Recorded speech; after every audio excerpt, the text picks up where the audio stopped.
الحمد لله نحمده ونستعينه ونستغفره ونؤمن به ونتوكل عليه ونعوذ بالله من شرور انفسنا ومن سيئات اعمالنا من يهده الله فلا مضل له ومن يضلل فلا هادي له ونشهد ان لا اله الا الله وحده لا شريك له ونشهد أن سيدنا مولانا محمدا عبده ورسوله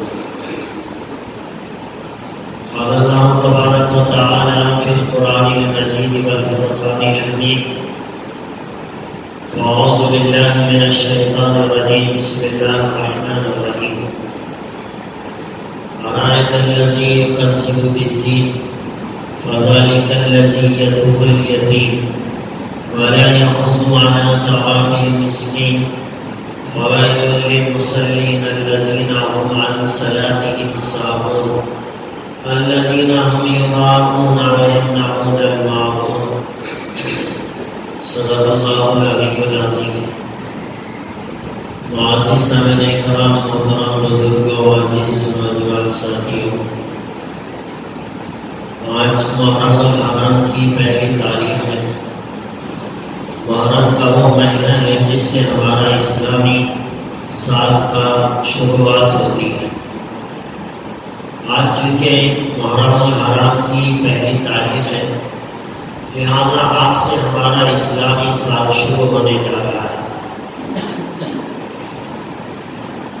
عام طور سے لوگ انگریزی سال کا حساب و کتاب لگاتے ہیں، اسی لیے 2020 کو بعض لوگوں نے منحوس سمجھ لیا اور اس کے تعلق سے بہت سارے جو ہے کامنٹس بھی سوشل میڈیا کے اندر ہوتے رہے کہ بھئی 2020 یہ گویا انسانوں کے لیے بڑا منحوس سال ہے، اس کے اندر انسانوں کی بڑی بربادی ہو رہی ہے۔ یہ جو انگریزی مہینے اور سال ہیں یہ انسانوں کے بنائے ہوئے ہیں، اور جو یہ محرم الحرام سے جو سال شروع ہو رہا ہے یہ مسلمانوں کا بلکہ اللہ تبارک و تعالیٰ کا بنایا ہوا سال ہے۔ لہذا اللہ تبارک و تعالیٰ کی نگاہ میں جنوری، فروری، مارچ کی کوئی اہمیت نہیں ہے۔ اللہ تبارک و تعالیٰ کے سارے فیصلے اسلامی مہینوں اور اس کی تاریخوں کے ساتھ چلتے ہیں۔ لہذا ہمیں یہ سوچنا چاہیے کہ ہمارا جو سال گزر گیا وہ گزر گیا، اسلامی سال۔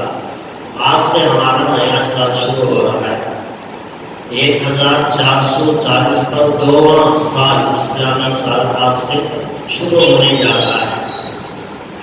گزشتہ سال جو ہمارا گزرا یہ سال ہمارے لیے بہت ہی جو ہے ناکامیابیوں کا سال تھا، اس لیے کہ عبادتیں اس کے اندر جیسے ہونی تھی ویسے نہیں ہوئی۔ پورا رمضان المبارک کا مہینہ بغیر عبادتوں کے مسجدوں کو تالا ڈال کر گزارنا پڑا۔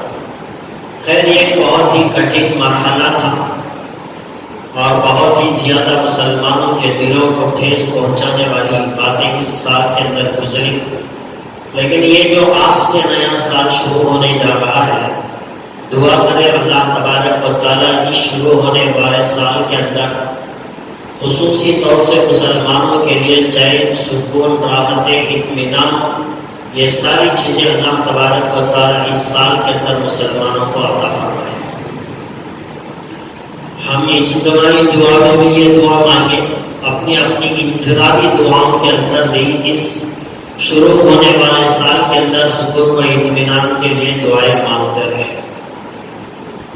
خیر گزشتہ 2 جمعہ سے آپ حضرات کے سامنے ایک بات چل رہی ہے، وہ بات یہ ہے کہ اللہ تبارک و تعالیٰ دنیا کے نظام کو اچھا کرنے کے لیے مسلمانوں کے اچھے ہونے کی شرط لگا ہے، اور یہ بات بڑی تفصیل سے گزشتہ 2 جمعہ سے میں نے آپ حضرات کے سامنے رکھنے کی کوشش کی۔ اور اللہ تبارک و تعالیٰ چاہتے ہیں جیسے تم ہر چیز خالص چاہتے ہو، 100% پیور چاہتے ہو، اللہ تبارک و تعالیٰ بھی ایمان والوں سے کہتے ہیں کہ بھئی پیور ایمان لے کر آؤ، جس کے اندر نفاق نہ ہو، شرک نہ ہو، خدا کو ناپسندیدہ اعمال تمہاری زندگی کے اندر نہ ہو. جو چیز اللہ جس انداز میں چاہتے ہیں اسی انداز میں کرنے والے مسلمان بندوں کو اللہ پسند فرماتا ہے. تو یہ دو باتیں، یہ ایک بات گزشتہ 2 جمعہ سے آپ حضرات کے سامنے سمجھائی جا رہی ہے اور یہ دعوت دی جا رہی ہے کہ بھئی اپنے آپ کو کمپلیٹ ایمان والا بناؤ، کمپلیٹ مسلمان بناؤ. یہ نہیں کہ بھئی جہاں دل میں آیا وہاں اللہ کی مان لی، جہاں دل نہیں چاہا وہاں اللہ کی نافرمانی کر لی. ایسا آدھا بیدہ مسلمان اللہ کو پسند نہیں ہے. اور جب تک یہ نہیں سدھرے گا اللہ تبارک و تعالیٰ دنیا کے حالات کو نہیں سدھاریں گے. اور اگر یہ نہیں سدھرے گا تو ایسی قوموں کو پیدا کریں گے جو ان کو ختم کریں گی اور پھر اس قوم کے ذریعے سے اللہ دنیا میں دین کے پرچم کو لہرائے گی. یہ باتیں گزشتہ 2 جمعہ سے آپ کے سامنے ہیں. آج کے اس جمعہ کے اندر بھی غالباً اسی سے ملتا جلتا ہے مضمون میں آپ کے سامنے لایا. اللہ خالص مسلمان چاہتے ہیں، پیور مسلمان چاہتے ہیں، 100% دعوے داری کرنے والا بندہ اللہ چاہتے ہیں. تو جو چیزیں اللہ تبارک و تعالیٰ کو ناپسند ہو، جس سے اللہ ناراض ہوتے ہوں، اس سے بالکل ہی اپنے آپ کو بچا لینا یہ ایمان کی نشانی ہے. قرآن کریم کے 30ویں پارے کی ایک چھوٹی سی سورت میں نے آپ کے سامنے پڑھی ہے اور میں سمجھتا ہوں کہ اتنا مجمع یہاں بیٹھا ہے ہر ایک آدمی کو وہ سورت یاد رہی ہوگی. اما پارے کی یہ سورت ہے، ہم اکثر نمازوں میں بھی اسے پڑھتے ہیں. سورت المعون اس کا نام ہے. ارائیت الذی یکذب بالدین فذلک الذی یدعو الیتیم. یہ ایک چھوٹی سورت ہے، اس میں 7 آیتیں ہیں. اللہ تبارک و تعالیٰ نے اس میں 6 گناہوں کا تذکرہ کیا ہے اور اللہ کہہ رہے ہیں کہ یہ وہ گناہ ہیں جو کافر اور منافقین کے اندر پائے جاتے ہیں. کافر اللہ کا ناپسندیدہ بندہ ہے، منافق تو وہ کافر سے بھی بدتر انسان ہے اللہ کی نگاہ میں. تو ایمان والوں کو بتایا جا رہا ہے کہ دیکھو یہ کافروں اور منافقین کی صفات ہیں. اس سے ہر ایمان والا اپنے آپ کو بالکل بچانے کی ضرورت ہے. 7 آیتوں والی اس صورت میں 6 گناہوں کا تذکرہ اللہ تبارک و تعالیٰ نے کیا ہے. میں مختصراً آپ کے سامنے ان 6 گناہوں کو آپ کے سامنے رکھوں گا اور اس بات کی کوشش کروں گا کہ ہم اس سے بچنے والے بنیں. اگر ان میں سے کوئی ایک بات بھی ہمارے اندر پائی گئی تو یا تو یہ کافروں کی عادت ہوگی یا پھر منافقین کی عادت ہوگی. جو سچا پکا کمپلیٹ مسلمان ہوتا ہے اس کے اندر یہ 6 چیزیں نہیں پائی جاتی. نوٹ کرتے ہوئے جائیں اور اسے اپنی زندگی کے اندر اچھی طرح یاد رکھیں. اللہ تبارک و تعالیٰ پہلے فرما رہا ہے ارائیت الذی یکذب بالدین. کیا تم دیکھ رہے ہو اس انسان کو؟ ارائیت الذی یکذب بالدین، جو انکار کرتا ہے روز جزا کا، یعنی بدلے کے دن کا، قیامت کا، موت کے بعد آنے والی زندگی کا انکار کرتا ہے. یہ تو کافر ہے. منافق بھی کرتا ہے، زبان سے کہتا ہے کہ میں مسلمان ہوں، آمنت باللہ ورسولہ، وہ کہتا ہے وبالیوم الآخر، میں آخرت کے دن پر ایمان لایا. منافق کہتا ہے لیکن اس کے دل کے اندر یہ بات نہیں پائی جاتی. تو جو ایمان والا ہوگا، کمپلیٹ مسلمان ہوگا، وہ اپنے دل کے اندر اس بات کا 100% یقین رکھتا ہوگا کہ میرے مرنے کے بعد ایک زندگی آنے والی ہے، ایک دن آنے والا ہے جسے قیامت کا دن کہا جائے گا اور اس کے اندر میری زندگی کا حساب و کتاب لیا جائے گا اور یہ مرنے کے بعد ایک اور زندگی اللہ تبارک و تعالیٰ مجھے دیں گے. اس کا کمپلیٹ یقین دل کے اندر رکھیں. جس کے دل کے اندر یہ یقین میں آگے پیچھے ہوگا، دل مل ہوگا اور کبھی یقین کرتا ہے کبھی چھوڑ دیتا ہے، تو یہ گویا منافقین کی نشانی ہے۔ چلیے یہاں 1 منٹ کے لیے ہم رکے اور کچھ عقلی طور پر اس بات کو سمجھنے کی کوشش کریں۔ کبھی کبھی شیطان آتا ہے، ذہن میں بات ڈالتا ہے، ارے چھوڑنا، یہ تو زندگی، کتنے لوگ مر رہے ہیں، چلے گئے، ان کا پتہ نہیں، جسم معلوم نہیں کہاں سڑ گیا، اور یہ غیر مسلموں نے تو اپنے باڑی کو ان کے رشتہ داروں کو جلا دیا، راکھ لے جا کر گنگا کے پانی کے اندر بہا دیا، پتہ نہیں کہاں یہ انسان کا جسم چلا گیا، اب دوسری زندگی کہاں سے ملے گی اور اسے دوبارہ کہاں کھڑا کیا جائے گا؟ ایک سوال ہو سکتا ہے کسی ایمان والے کے دل کے اندر بھی یہ بات شیطان آ کر ڈال دے اور اس کے ایمان کے اندر گڑبڑ کرنے کی کوشش کرے۔ تو کبھی کبھی ان باتوں کو اور اپنے دل کو سمجھانے کے لیے کچھ عقلی دلائل اگر انسان کے پاس موجود ہو تو اس کے یقین کرنے میں ذرا آسانی ہو جاتی ہے۔ ویسے اللہ اور اس کے رسول کی بات، قرآن اور حدیث کی بات، اسے عقل میں آنا ضروری نہیں ہے۔ ایمان والا تو بغیر سوچے سمجھے کہ اللہ اور اس کے رسول کی بات میں لبیک کہتا ہے اور اس پر ایمان لاتا ہے، لیکن پھر بھی کبھی کبھی شیطان آ کر خلل کرنے کی کوشش کرتا ہے، تو اس کے لیے کبھی کبھی اپنے عقلی دلائل کو بھی سامنے رکھیں گے تو یقین کرنے میں آسانی ہو جاتی ہے۔ ذرا ہم سوچیں، آخرت کیوں ضروری ہے؟ کیا ہوگی آخرت؟ قیامت کا دن ہوگا، جزا اور سزا کا معاملہ، یعنی اچھائی کرنے والے کو ثواب دیا جائے گا اور اسے وہاں انعامات سے نوازا جائے گا، گناہ کرنے والے انسان کو سزا دی جائے گی۔ یہ کیا ہوگا؟ ایک سوال غیر مسلموں کے دل و دماغ میں تو یہ بہت پایا جاتا ہے، ایمان والا تو اس پہ یقین رکھتا ہے۔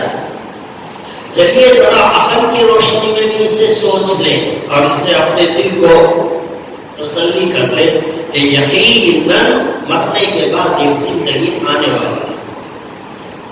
دنیا کے اندر انسان گناہ کرتا ہے اور یہاں ہر گناہ کرنے والے انسان کو سزا نہیں ملتی۔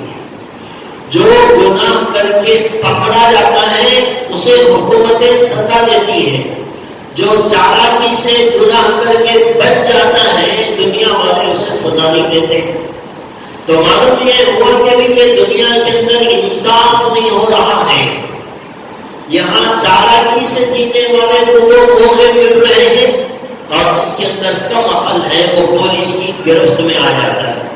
تو یہاں ہر برائی کرنے والے کو سزا نہیں مل پاتی، اور مل بھی پاتی ہے تو جتنا ملنا ہے اتنی نہیں مل پاتی۔ بہت سارے بڑے بڑے خطا کرتے ہیں، بڑے بڑے اسمگلر ہیں اور بڑے بڑے کلر ہیں جو انسانوں کا خون کرتے ہیں، پتہ بھی نہیں چلتا، کوئی نشان نہیں چھوڑتے، قتل کر دیا اور بچ گئے۔ اب یہاں تو ان کو انصاف نہیں ملا، گناہ کرنے والے کو سزا نہیں ملی، لیکن اللہ تبارک و تعالیٰ نے یہ آخرت کا تصور رکھ کر انسان کو ایک تسلی دے دی کہ اچھا کام کرنے کے بعد اگر تجھے دنیا میں کوئی پھل نہیں مل رہا ہے، تیری تسلی کے لیے ایک بات یہ ہے کہ مرنے کے بعد ایک زندگی آئے گی، جو کچھ اچھائیاں تو نے دنیا کے اندر کیا ہے اس کا بدلہ تجھے آخرت میں ضرور دیا جائے گا۔ اور اگر کسی نے آپ کے اوپر ظلم کیا ہے، زیادتی کی ہے اور وہ بچنے کا آسان راستہ اس کے پاس موجود ہے، آخر میں آپ کے تسلی دے لیں گے کہ بھئی دنیا گزر جائے گی، آخرت کا دن آئے گا، میرا مالک میرے اوپر ہونے والے ظلم کا بدلہ آخرت میں دلائیں گے۔ تو یہاں دنیا کے اندر جو گناہ اور اچھائی ہوتی ہے اس کی سزا ملنے کے لیے اللہ نے آخرت کو متعین کیا ہے۔ ایک بات اور بھی سنیں، دنیا کا قانون کیا ہے؟ ایک آدمی کا قتل کرتا ہے، اس کی سزا کیا ہے؟ پھانسی دے دی جائے، اس کا بھی جو ہے عمر قید کی سزا دے دی جائے، یا پھر بڑی سے بڑی سزا دنیا کے اندر کیا ہوگی کہ ایک آدمی کو پھانسی کے تختے پر لٹکا دیا گیا اور وہ مر گیا۔ اب یہ دنیا کی سب سے بڑی سزا ہے، ایک آدمی کا قتل کرے اس کے بدلے میں اسے پھانسی دے دی گئی تو یہ سمجھ میں آنے والی بات ہے کہ بھائی چلو انصاف ہو گیا، اس نے اس کا قتل کیا، حکومت نے اس کا قتل کیا۔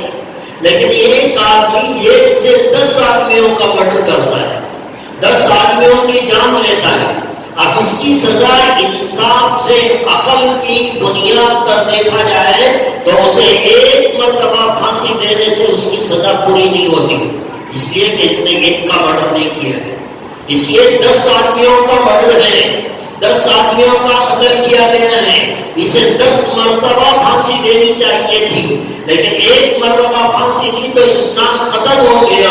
معلوم ہوا کہ دنیا کے اندر بڑے بڑے مجرموں کے لیے جو سزا متعین کی گئی ہے وہ انصاف کے لیے کافی نہیں ہے۔ دنیا کے اندر سب سے بڑا قاتل ہٹلر گزرا ہے، 70 لاکھ یا 60 لاکھ یہودیوں کا قاتل، خیر وہ تو اپنی موت مرا، لیکن اگر آج کا دور ہوتا، اس میں مقدمہ چلتا، پولیس اسے گرفتار کرتی اور جج اسے فیصلہ سناتا، کتنے آدمیوں کا قاتل؟ 60 لاکھ یہودیوں کا قاتل، 60 لاکھ آدمیوں کا قتل کرنے والا ایک انسان اگر موجودہ حکومت اسے سزا دیتی تو بڑی سے بڑی سزا یہ تھی کہ اسے پھانسی پر لٹکا دیا جائے۔ عقل کیا کہتی ہے؟ یہ تو سزا بہت چھوٹی ہے، 60 لاکھ آدمیوں کو مارنے والے کو 1 مرتبہ پھانسی، بات ختم، اتنی چھوٹی سزا سمجھ میں نہیں آتی۔ اسی لیے اللہ تبارک و تعالیٰ نے اس کا انتظام کیا۔ ہمارے ملک کے اندر بھی آپ دیکھیں، اب یہاں جو بامبے کے اندر کچھ بلاسٹ ہوا اور لوگوں کی بہت ساری جانیں بھی اس کے اندر گئی، قصاب کو جو پکڑا گیا پڑوس کے ملک کا، اس نے کتنے آدمیوں کا قتل کیا، کئی دنوں تک مقدمہ چلا، آخر میں اسے سزا کیا ہوئی؟ پھانسی پر لٹکا دیا گیا۔ ایک آدمی کو مارنے والے کے لیے سزا بھی پھانسی، 15-20 آدمیوں کا قتل کرنے والے کے لیے بھی پھانسی، 60 لاکھ انسانوں کا قتل کرنے والا مجرم ہو تب بھی اسے 1 مرتبہ پھانسی۔ معلوم ہو رہا ہے دنیا کے اندر انصاف کوئی کر ہی نہیں سکتا، تو اللہ تبارک و تعالیٰ نے آخرت کا دین متعین کیا اور بتایا جو جتنا گناہ کیا ہے فَمَن يَعْمَلْ مِثْقَالَ ذَرَّةٍ شَرًّا يَرَهُ، اللہ فرماتے ہیں قیامت کے دن جو رائی کے دانے کے برابر بھی گناہ کیا ہوگا، نافرمانی کی ہوگی، اس کی برابر سزا دی جائے گی۔ کیسے سزا دی جائے گی؟ 1 مرتبہ قتل ہو گیا، پھانسی دے دی، سزا پوری نہیں ہوتی۔ اسی لیے اللہ تبارک و تعالیٰ نے فرمایا کہ ہمارے یہاں جہنم کا عذاب ہے، اور وہ عذاب ایسا ہے کہ 1 مرتبہ انسان جہنم میں چلا گیا، موت کی تمنا کرے گا لیکن موت اسے نہیں آئے گی، سزا پوری کی جائے گی۔ اور اللہ تبارک و تعالیٰ نے قرآن کریم کے اندر وہاں کے عذابات کا تذکرہ کیا اور یوں فرمایا جہنم کی آگ میں انسان کو ڈالا جائے گا اور اس کا جو جسم ہے اور اس کا جسم جلا دیا جائے گا، سارا جسم جل گیا، بہت زیادہ تکلیف پہنچی، ختم نہیں ہوگا، انسان ختم نہیں ہوگا، پھر دوبارہ گوشت دیا جائے گا، پھر دوبارہ چمڑی دی جائے گی، پھر دوبارہ آگ اسے جلائی جائے گی۔ ایسا ایک نہیں، کئی مرتبہ، جتنی مرتبہ اللہ چاہیں گے اس کے جسم کو جلائیں گے، نیا جسم بنائیں گے اور پھر اس کے بعد اسے سزا دی جائے گی۔ اور حدیث کے اندر آیا اللہ کے نبی صلی اللہ علیہ وسلم جب معراج میں تشریف لے کے ایک آدمی کو دیکھا کہ ایک آدمی کا سر پتھر سے کچلتا ہے اور وہ پتھر سے مارنے کی وجہ سے پتھر تھوڑی دور جاتا ہے اور فرشتہ جا کر وہ پتھر اٹھا کر لاتا ہے، تب تک یہ انسان کا سر دوبارہ صحیح ہو جاتا ہے اور پھر دوبارہ فرشتہ اسے مارتا ہے اور یہ عذاب برابر چلتا رہے گا۔ اللہ کے نبی صلی اللہ علیہ وسلم نے پوچھا اے جبرائیل یہ سزا کیا ہے، کیوں دی جا رہی ہے؟ اللہ کے نبی صلی اللہ علیہ وسلم نے فرمایا دنیا کے اندر جو آدمی نماز چھوڑ کر زندگی گزارتا تھا، نماز چھوڑ کر جو زندگی گزارتا تھا اس کے ساتھ یہ حشر کیا جائے گا. ساری زندگی نماز نہیں پڑھا ایک ہی سزا، ایسا نہیں ہے. جو جتنی مرتبہ نماز چھوڑا ہے وہ اتنی مرتبہ اللہ تبارک و تعالیٰ اسے وہاں سزا دیں گے. اور یہ دنیا کے اندر، دنیا کی عدالتوں میں، دنیا کی پولیس میں، دنیا کے کسی حکومت کے اندر یہ انصاف کرنے کی طاقت دنیا میں کسی کے پاس نہیں ہے.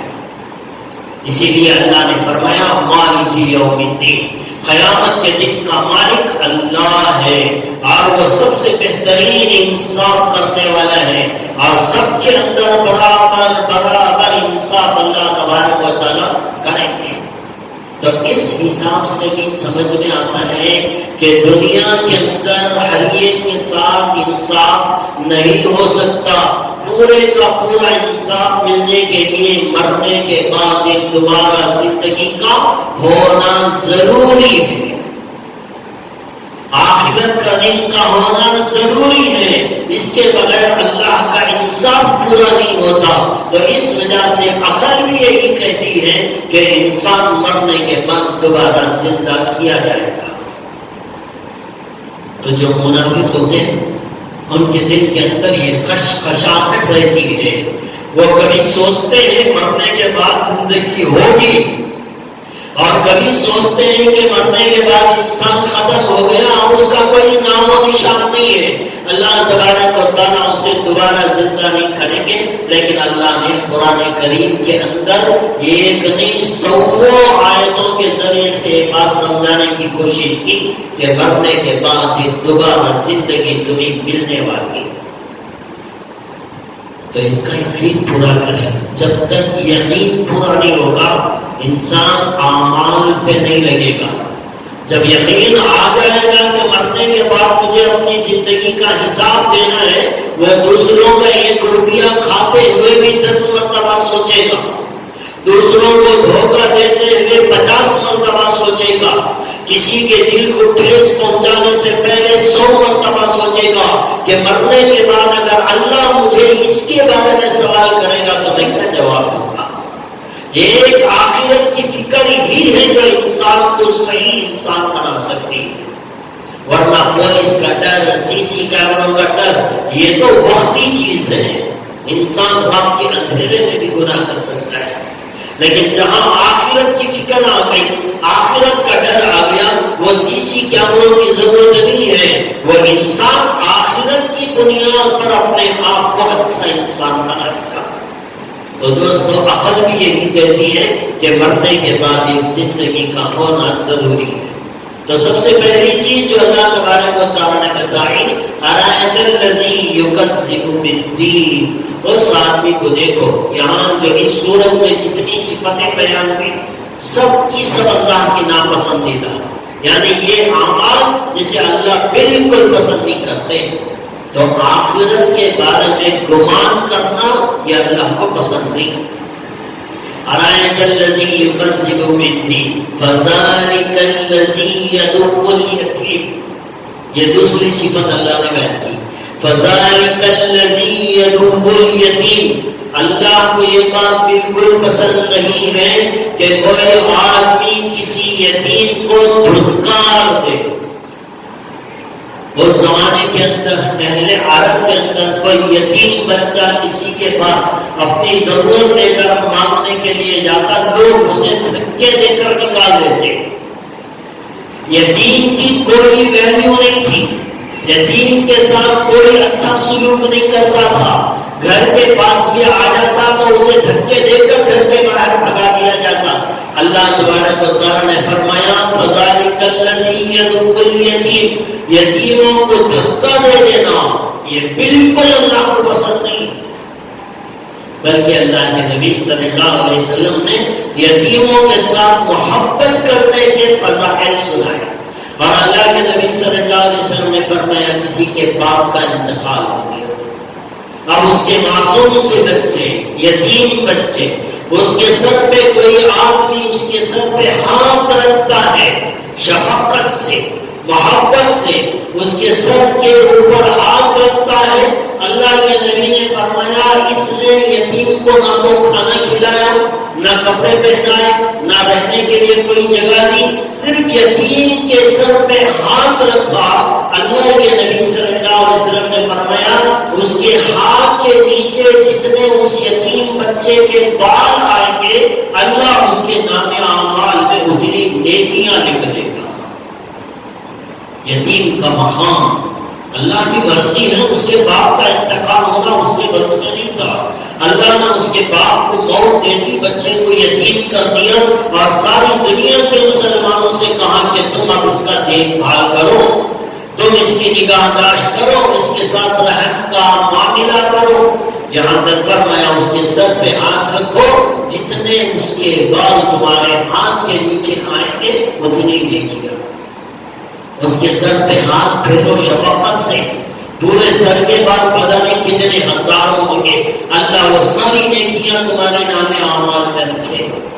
اور اللہ کے نبی صلی اللہ علیہ وسلم نے فرمایا کہ بہترین ہے وہ مکان، بہترین ہے وہ مکان جس گھر کے اندر کوئی یتیم پرورش پا رہا ہو اور اس کے ساتھ اچھا سلوک کیا جا رہا ہو۔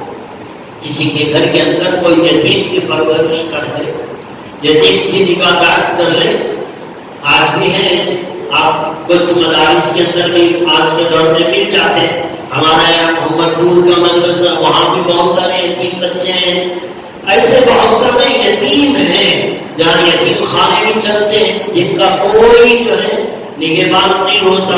ایسے بچوں کی ذمہ داری لے لینا، یتیم بچہ ہے اس کی پڑھائی کی ذمہ داری لے لی، اس کے کھانے کی جو فیس ہوتی ہے مدرسے میں وہ فیس کی ذمہ داری آپ نے اپنے سر لے لی، تو گویا آپ نے ایک یتیم بچے کی پرورش کی۔ اور اللہ کے نبی صلی اللہ علیہ وسلم فرمانے بہترین ہے وہ مکان جس کے اندر کوئی یتیم بچہ ہو اور وہ یتیم بچے کے ساتھ اچھا سلوک کرنے والے ہوں۔ اور ایک اور حدیث، اسی حدیث کا دوسرا جملہ، اللہ کے نبی صلی اللہ علیہ وسلم نے فرمایا سب سے بدترین ہے وہ مقام، جب سے بدترین ہے وہ مکان جس گھر کے اندر کوئی یتیم تو ہو لیکن اس کے ساتھ غیروں جیسا سلوک کیا جاتا ہے، اپنوں جیسا سلوک نہیں، غیروں جیسا اس کے ساتھ سلوک کیا جا رہا ہے۔ مطلب یہ کہ جس گھر کے اندر یتیم کے ساتھ مہربانی والا معاملہ ہوگا وہ گھر اللہ کو پسندیدہ، جس گھر کے اندر یتیم کے ساتھ بے سلوکی ہوتی ہے وہ گھر اللہ کو سب سے زیادہ ناپسندیدہ۔ اور جو لوگ یتیم کا مال کھا لیتے ہیں، یتیم کا مال کھا لیتے، قرآن کریم میں اللہ تبارک و تعالیٰ نے ارشاد فرمایا کہ جو آدمی دنیا میں کسی یتیم کا مال کھاتا ہے وہ نوٹ کر لے کہ وہ اپنے پیٹ میں جہنم کی آگ کر رہا ہے۔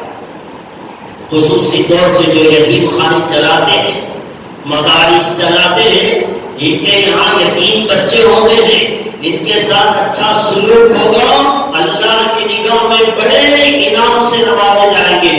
اور اگر ان یتیموں کا مال کھایا جائے گا، آج کل حکومت کی طرف سے بھی بہت بینیفٹس ملتے ہیں یتیم بچوں کو، یہ یتیم خانہ چلانے والے، مدارس چلانے والے، وہ اگر حکومت کو لیسٹ دیتے ہیں ان کے برابر کھانے پینے کا انتظام، ان کا پیسہ حکومت کی طرف سے ان کو ملتا ہے۔ اور اگر یہ غلطی سے یتیم کے مال کا 1 روپیہ بھی اپنے پیٹ میں ڈال ہے تو نوٹ کر لے یہ جہنم کی آگ کو کھا رہے ہیں۔ اللہ تبارک و تعالیٰ نے یتیموں کے ساتھ ایسا سلوک کرنے کا حکم دیا، اور جو لوگ یتیم کو حقارت کی نگاہ سے دیکھتے ہیں اللہ نے کہا کہ یہ منافقین کی علامت ہے، اور ایسے بندے کو اللہ بالکل پسند نہیں فرماتے۔ الذی یکذب بالدین فذلک الذی یدعو الیتیم ولا یحض علی طعام المسکین ولا یحض علی طعام المسکین۔ اللہ تبارک و تعالیٰ نے بڑی اونچی بات بتائی، وَلَا يَحُضُّ عَلَىٰ طَعَامِ الْمِسْكِينِ، منافقین کی ایک صفت یہ ہے کہ کوئی بندہ کسی مسکین کی مدد کرنا چاہتا ہے تو یہ اس کے اندر رکاوٹ پیدا کرتے ہیں. یہ تو خود تو کسی کی مدد نہیں کرتے، کسی مسکین کی، بیوہ کی، یتیم کی، غریب کی کسی کی مدد کرنا چاہتا ہے، لیکن اس کی مدد میں جا کر رکاوٹ پیدا کرنا یہ اللہ کو بالکل پسند نہیں. یہ تو خود بھی نہیں کرتا، دوسرے کو کرتا ہوا دیکھ بھی نہیں سکتا. انتہائی درجے سے کی کنجوسی، خود تو خرچہ نہیں کرتا، دوسرا خرچ کر رہا ہے تو اسے جا کر رکاوٹ بنتا ہے. کئی کو دیتے ہیں، ان کو عادت ہو جاتی ہے، مانگنے کی عادت ہو جائے گی، آگے چل کر یہ بھکاری بن جائیں گے، ان کی اس طرح مدد نہیں کرنی چاہیے، یہ تو لوگ ایکٹنگ کرتے ہیں اور یہ موج مستی کرتے ہیں. ان کو دینے سے کسی کو روکنا یہ اللہ کو بالکل پسند نہیں ہے. بلکہ اللہ تبارک و تعالیٰ تو چاہتے یہ ہے کہ میرا بندہ دوسرے بندے کو ترغیب دے، شوق دلائے کہ وہ اپنا مال غریبوں میں تقسیم کرے. یہ ایمان والے کی نشانی ہے، اور غریبوں میں تقسیم کرنے والے کو رکاوٹ ڈالنا یہ منافقین کی نشانی ہے. خود بھی کرو، دوسروں کو کرنے کی ترغیب دو، یہ ایمان کی نشانی ہے. خود بھی نہ کرو، دوسرے کر رہے ہو تو اسے روکو، یہ منافقین کی نشانی ہے. وَلَا يَحُضُّ عَلَىٰ طَعَامِ الْمِسْكِينِ، مسکینوں کو دینے والوں کو رکاوٹ بننا یہ بھی اللہ کو بالکل پسند نہیں.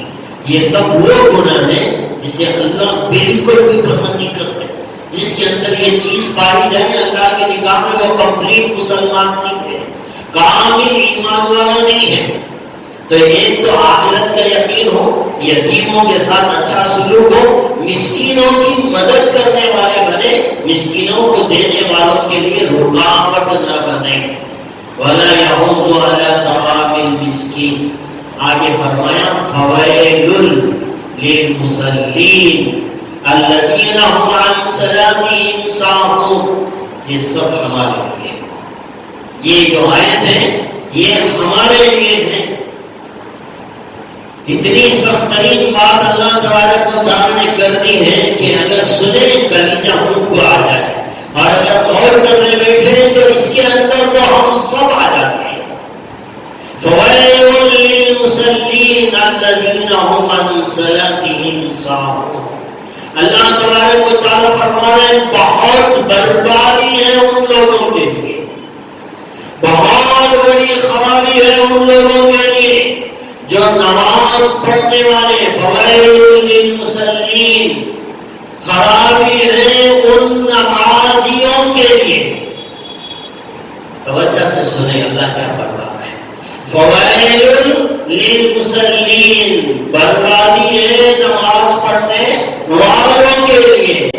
الذین هم عن صلاتهم ساہون، جو اپنی نمازوں میں سستی کرتے ہیں، غفلت برتتے ہیں. حضرات علماء کرام نے کہا کہ اس کے دو معنی ہو سکتے ہیں.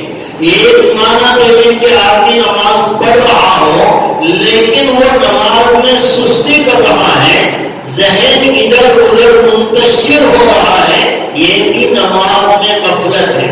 لیکن علماء نے کہا کہ یہ اتنی بڑی غلطی نہیں ہے، اس لیے کہ نماز پڑھنے میں کبھی ذہن ادھر ادھر ہو جانا یہ ایک عام سی بات ہے، بڑے بڑے لوگوں سے یہ غلطی ہو جاتی ہے. اسی لیے اللہ تبارک و تعالیٰ نے نماز میں سجدہ سہو کا حکم دیا ہے کہ بھئی نماز میں اگر ذہن ادھر ادھر ہو گیا، رکعت آگے پیچھے ہو گئی، رکوع میں آگے پیچھے ہو گیا، یہ ہو سکتا ہے یہ انسان سے. اس لیے اللہ نے نماز کو پوری کرنے کے لیے سجدہ سہو کا حکم دیا ہے. تو نماز میں خود کو خود خیال کہیں ادھر ادھر ہو جائے یہ کوئی اتنی زیادہ گھبرانے کی بات نہیں ہے. یہ ہر انسان کے ساتھ ہوتا ہے. اپنے آپ کو خیال دوسری طرف لے جانا یہ غلط ہے، لیکن خود کو خود خیال امید ہوئی کنفیوز ہو گیا. یہ ہو سکتا ہے یہ کوئی اتنی بری بات نہیں ہے، لیکن اس آیت شریفہ میں اللہ تبارک و تعالیٰ ان لوگوں کو کہہ رہے ہیں جو سوے سے پوری نمازوں میں غفلت کرتے ہیں. نمازوں میں غفلت کا مطلب یہ ہے کہ کبھی جمعہ پڑھ لیا، کبھی کوئی نماز پڑھ لی، کبھی کوئی نماز پڑھ لی. ایک نماز قضا بھی ہو جائے تو پھر اس قضا نماز کو اہتمام سے ادا نہیں کرتے. کبھی نماز قضا ہو گئی، اہتمام کریں، جب موقع ملے اس نماز کو پورا کرنے کی فکر کریں. یہ انسان نماز کا اہتمام کرنے والا، نماز میں سستی کرنے والا، دل میں آیا پڑھ لیا، دل میں آیا چھوڑ دیا، یہ ہے نماز میں سستی کرنا. اور اللہ تبارک و تعالیٰ کہہ رہے فویل للمصلین الذین هم عن صلاتهم ساہون، کہ یہ وہ لوگ ہیں جو اپنی نمازوں میں غفلت برتتے ہیں. اور اللہ نے جب آخرت کی بات کی، عذاب کی بات نہیں کی. یتیموں کا معاملہ آیا، عذاب کی بات نہیں کی، بربادی کی بات نہیں کی. اور اسی طرح مسکینوں کو دینے کا معاملہ آیا، روکنے کا معاملہ آیا، اللہ نے عذاب کا تذکرہ نہیں کیا. لیکن نماز میں سستی کرنے والا، نماز میں غفلت کرنے والا، ایسے انسان کے لیے اللہ نے پہلا لفظ بربادی کا لایا. علماء نے دو معنی سے بیان فرمایا. فوائد کہا کہ بربادی ہے اس کے لیے، اور بعض مفسرین اکرام نے کہا کہ جہنم کا ایک علاقہ ہے جسے ویل کہتے ہیں. یہ وہ علاقہ ہے جہاں خاص جہنمیوں کو ڈالا جائے گا. اور فرمایا بعض مفسرین نے یہ ان کے لیے ہے جو نماز میں غفلت کرتے ہیں، ایسے انسانوں کو اللہ جہنم کے اس گڑھے میں ڈالیں گے. اور وہاں جہنمیوں کا خون اور ان کا پیپ بہتا ہے. اور وہاں کا عذاب ایسا جو انسان کے صرف جسم کو آگ نہیں جلاتی بلکہ انسان کے دل کو ٹارگٹ بناتی ہے. اور اس کے انسان کے دل کو تکلیف پہنچانے والی آگ اس جہنم کے گڑھے میں اللہ نے بنائی ہے. اللہ ہم سب کی حفاظت کرنا ہے. دوستوں، نمازوں میں غفلت، اتنے حالات دنیا میں آ گئے، اتنے حالات دنیا کے اندر آ گئے. ہمارے اپنے ملک کی بات کریں، کیسے کیسے حالات سے دو چار ہو رہے ہیں. اب تو یہ بیماری نے ساری دنیا کو اپنے لپیٹ میں لے لیا. اور اللہ بتا رہا ہے کہ دیکھو یہ ہماری بھیجی ہوئی ایک سیمپل ہے. ہمارا طاقت کا اندازہ لگاؤ، یہ جو کرونا وائرس ہے وہ 1 گرام بھی نہیں ہے، بلکہ اس کا 1000 درجہ اگر بنایا جائے تو اس کا ویٹ اتنا ہے، 1 گرام بھی نہیں. ساری دنیا کو ہلا کر دیا، ساری دنیا. اللہ نے ایک ایسی چیز کو بھیجی جس کا ویٹ، جس کا وزن 1 گرام بھی نہیں، آدھا گرام بھی نہیں، جو عام انسانوں کو دکھائی بھی نہ دے. ایسی چیز اللہ نے دی. ساری دنیا میں زلزلہ آ گیا، ساری دنیا کی حکومتوں کی اکنامک ڈاؤن ہو گئی، ساری حکومتیں چلانے میں کمزور پڑ گئی. ایسے اللہ کی قدرت اور طاقت کا نظارہ اللہ دکھائے. غیر تو چھوڑیے وہ غیروں کی بات ہے، ہم تو اللہ کو ماننے والے، اللہ کی قدرت کا یقین رکھنے والے. ہر آنے والی چیز پہ ہمارا یقین ہے کہ اللہ کی مرضی کے بغیر دنیا میں کوئی کچھ نہیں ہوتا. کرونا وائرس بھی اللہ کی مرضی سے آیا ہے، سب جاننے والے. لیکن کیا حال ہے، اتنے حالات سامنے آنے کے بعد بھی ہماری زندگی میں آج تک نماز کا اہتمام نہیں آیا. غفلت پڑی ہے. جمعہ پڑھ کے خوش ہو گئے، عید کی نماز پڑھ کے خوش ہو گئے، نکاح آیا تو 2 رکعت شکریہ کی نماز نوشو پڑھ لیا اور سمجھنے لگا کہ میں نے بڑی دینداری کا کام کر لیا ہے. یہ نماز کے اندر سستی دوستو، یہ تو منافقین کی علامت ہے، یہ منافقین کی علامت ہے. اللہ ایسے منافقین کو پسند نہیں فرماتے. اللہ نے ایک نہیں کئی جگہ پہ قرآن کریم میں ارشاد فرمایا کہ جو نماز کرتے ہیں وہ منافقین ہوتے ہیں۔ ہر آدمی سوچے، کوئی کسی پر انگلی کیوں اٹھائے، خود پہ فیصلہ کر لے کہ آخر میرا آخرت میں کیا بننے والا ہے، کیا بننے والا ہے۔ نمازوں کا اہتمام کریں، اپنے آپ کو 100% مسلمان بنانے کی فکر کریں۔ یہ آدھے پیدے مسلمان جمعہ کی نماز، عیدین کی نماز، کبھی تکلیف آ گئی تو صلاۃ الحاجات کی نماز پڑھ لینے سے یہ صحیح معنوں میں مسلمان نہیں ہو جاتا۔ پورے نمازی بنیے، پورے پکے مسلمان بنیے، پھر اللہ تبارک و تعالیٰ مسلمان کو اس دنیا میں عزت کی زندگی دیں گے۔ تو چوتھی چیز اللہ تبارک و تعالیٰ نے فرمائی کہ نماز میں غفلت کرنا یہ اللہ کو پسند نہیں۔ الذین هم عن صلاتهم ساہون والذین هم یراؤون، اور اللہ نے اس میں فرمایا یہ وہ لوگ ہیں جو لوگوں کو دکھانے کے لیے نیک کام کرتے ہیں۔ یہ بھی پکا مسلمان نہیں ہے۔ لوگوں میں شہرت، ایڈورٹائزمنٹ، لوگوں کی تعریف کا بھوکا کہ لوگ میرے اس عمل سے خوش ہو جائیں، میرے سامنے آ کر میری تعریف کریں، اپنی تعریف سننے والا جو بھوکا ہوتا ہے، اللہ فرما رہے ہیں کہ یہ بھی منافقین کی نشانی ہے۔ ایمان والا تو صرف اللہ کو راضی کرتا ہے۔ اللہ کو خوش کرنے کے لیے کوئی بھی کام، نماز پڑھے اللہ کے لیے، خیرات کرے اللہ کے لیے، بھکاری کے شکریہ کا بھی وہ محتاج نہیں ہوتا۔ وہ بھکاری سے شکریہ کے الفاظ سننا بھی پسند نہیں کرتا، وہ تو صرف اللہ کو راضی کرتا ہے۔ والذین هم یراؤون والذین هم یراؤون ویمنعون الماعون۔ معون کہتے ہیں چھوٹی چیز جس کی کوئی حقیقت نہیں ہوتی۔ سرسری طور پر میں نے اس پوری سورت کا ترجمہ آج کے اس جمعہ میں پورا کرنے کا ارادہ کر کے آیا تھا، اس لیے اگر ایک ایک بات میں تفصیل سے بیان کروں تو ایک ایک جمعہ پڑ جائے گا، اس لیے میں نے مختصراً ترجمہ میں نے آپ حضرات کے سامنے رکھا۔ آخر میں اللہ تبارک و تعالیٰ نے فرمایا کہ معمول چھوٹی چیز دینے سے بھی کترانا یہ بھی منافق کی نشان۔ چھوٹی چیز عام طور سے عورتیں پڑوس عورت سے کبھی جو ہے برتن مانگ لی، کبھی جھاڑو مانگ لی، کوئی بچھانے کا کارپیٹ یا حسیر مانگ لی، مہمان آ گئے، کچھ ضرورت پڑنے پر جب پڑوسیوں کو ایسی چیز دینا جس کے استعمال کرنے سے کوئی فرق نہیں پڑ جاتا۔ کھانے کی چیز دے دی، چلو کہ یہ تو نقصان ہوگا، لیکن گلاس دے دیا، برتن دے دیا، حسیر دے دیا، اور پھر وہ واپس پلٹ کر آپ کے پاس آنے والی ہے، ایسی چیز دینے سے بھی اپنے آپ کو روک لینا اللہ اس کو بالکل پسند نہیں کرتے۔ یعنی پڑوسی ایک دوسرے کا خیال کریں، ایک دوسرے کی مدد کریں، اور ایسی کم ترین چیزیں دینے سے بھی اپنے آپ کو روک لینا یہ اللہ کو پسندیدہ نہیں ہے۔ بعض علماء جس کے اندر حضرت علی رضی اللہ تعالیٰ کا بھی قول یہی ہے کہ اس آیت شریفہ میں چھوٹی چیز کو روک لینے کا بات جو اللہ نے کہی ہے وہ اصل میں زکوٰۃ کی طرف اشارہ ہے۔ بعض علماء بھی کہتے ہیں، بعض صحابہ اکرام بھی کہتے ہیں، اس میں حضرت علی بھی ہے۔